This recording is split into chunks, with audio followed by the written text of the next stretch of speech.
Next on our short tour of related instruments is lateral force microscopy. And you remember back in lesson 1 I was talking about how the reflected laser beam can move not only up and down to reflect the up and down motion of the cantilever, but also left and right to reflect the torsional twisting of the cantilever. If we look down the long axis of the cantilever, it can twist due to lateral forces, and it's this twisting that we detect with the back and forth motion of the reflected light spot. Why are lateral frictional forces important? Let's just take the example of a brake pad and a brake drum in a car. They're whirring by each other at very high speeds, and as far as a scanning probe microscope is concerned, those surfaces are rough.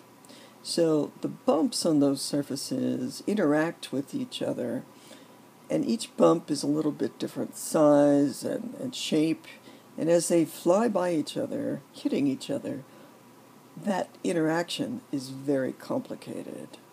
So there's quite a bit of excitement about the idea of a lateral force microscope, which after all is just an atomic force microscope with quadrant photodetector, putting that in contact with a surface, moving it by, studying the friction. But now you only have a single point in contact. This might lead to fundamental understanding that will help in the future, maybe a more effective brake pad, or the opposite situation where you want low friction instead of high friction, as, for example, the cylinders in the engine of your car. Example.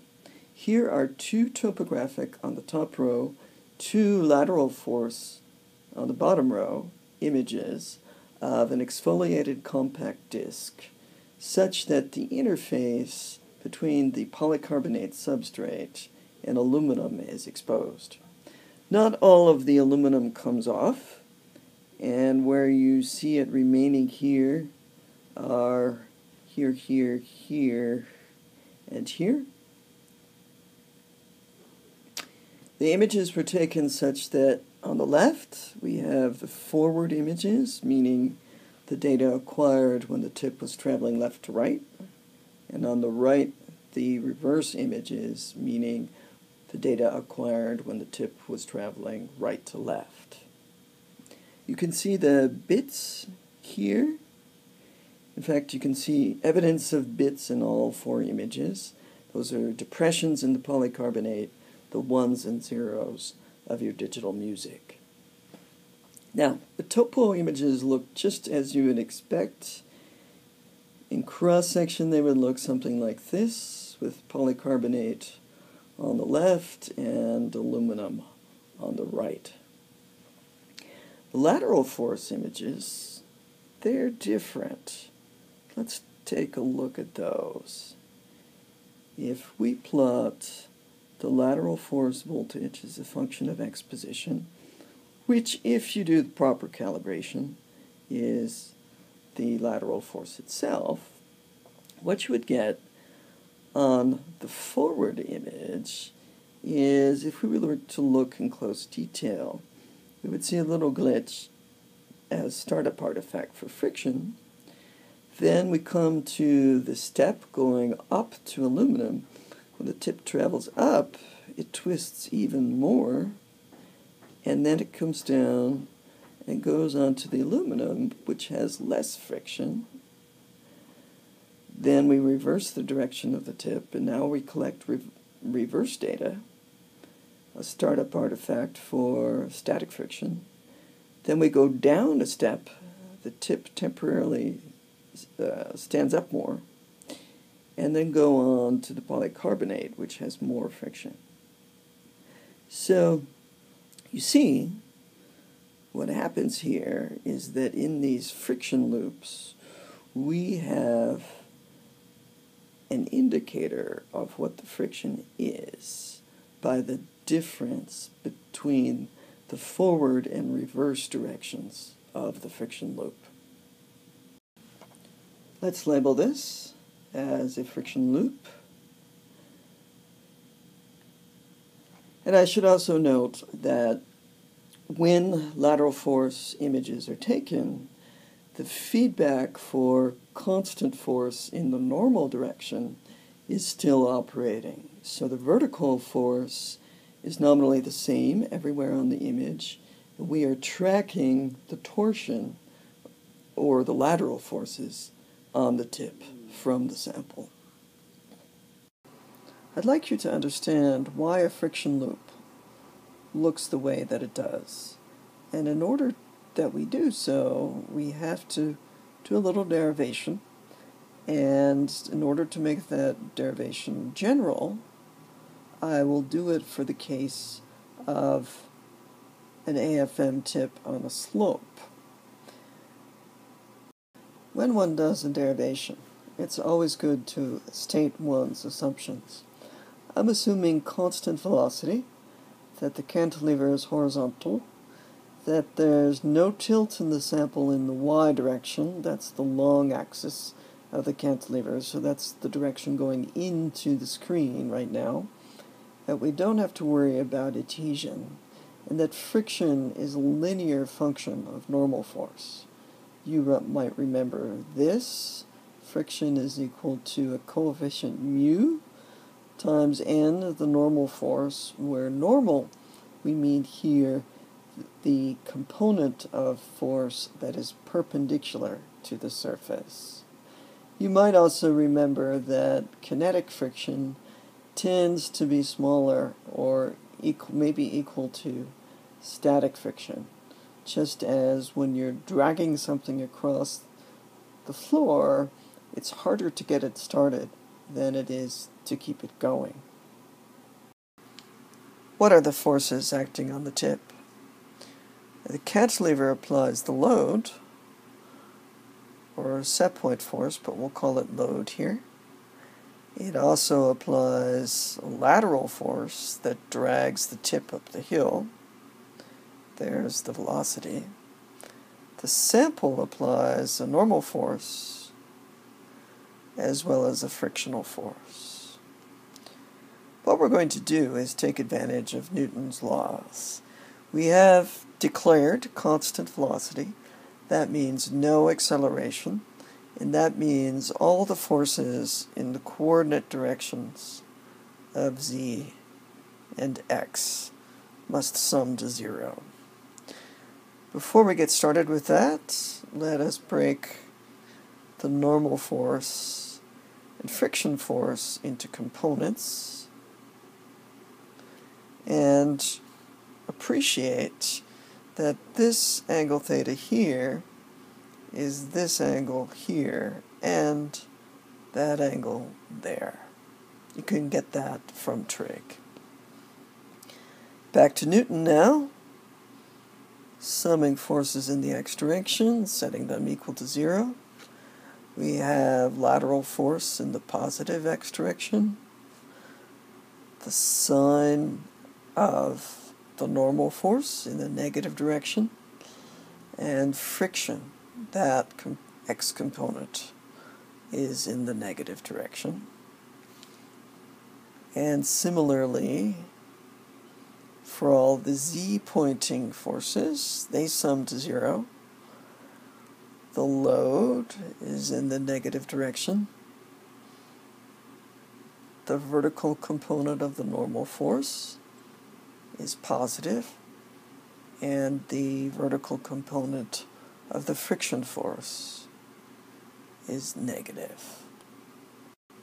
We want to solve for the lateral force, because the lateral force is equal and opposite to whatever lateral forces the sample is applying to the tip.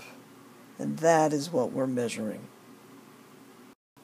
What you get after doing the algebra are two equations. The top one for the moving up the slope, the bottom one for moving down the slope. Note that they're very similar, but they're not quite the same. In the numerator, we have plus the coefficient of friction for the top one, and minus the coefficient of friction for the bottom one. In the denominator, the opposite. First we have minus, then we have plus. I'd like to make one further set of assumptions, and they are that the tangent of the angle, the slope, is not all that big, it's less than 1, and that the friction coefficient is also less than 1.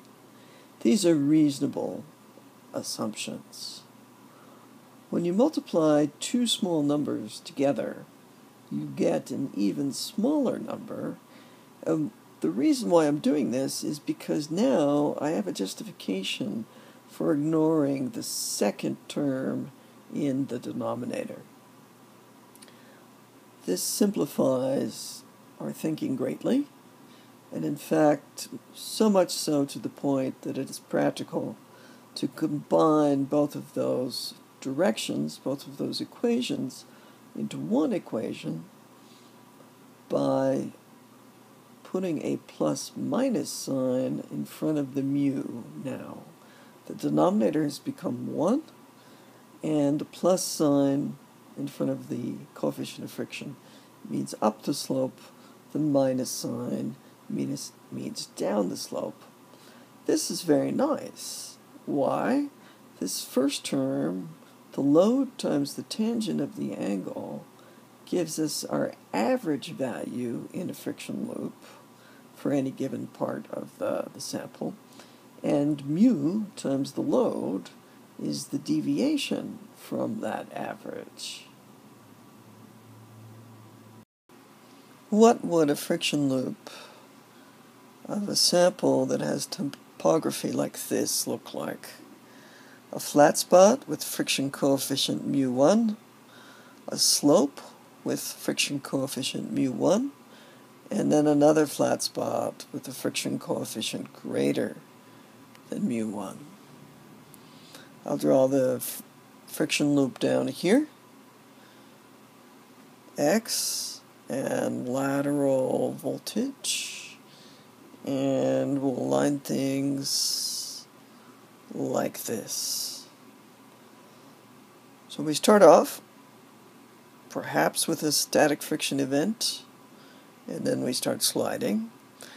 Then as we come up to the slope, we realize the average value of the friction is now the load times the tangent of the angle, and then the deviation from that average value is by mu times the load. Then we're going down a step, so there's an event that almost straightens the cantilever up.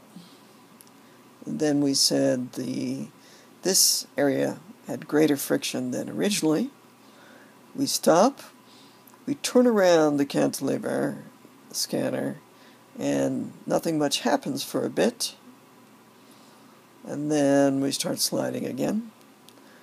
We reach this, and now it's a step up. That's going to make us twist a lot. And then we'll come back here, because we're on the slope. That causes twisting to the left, and then back down here again. Okay.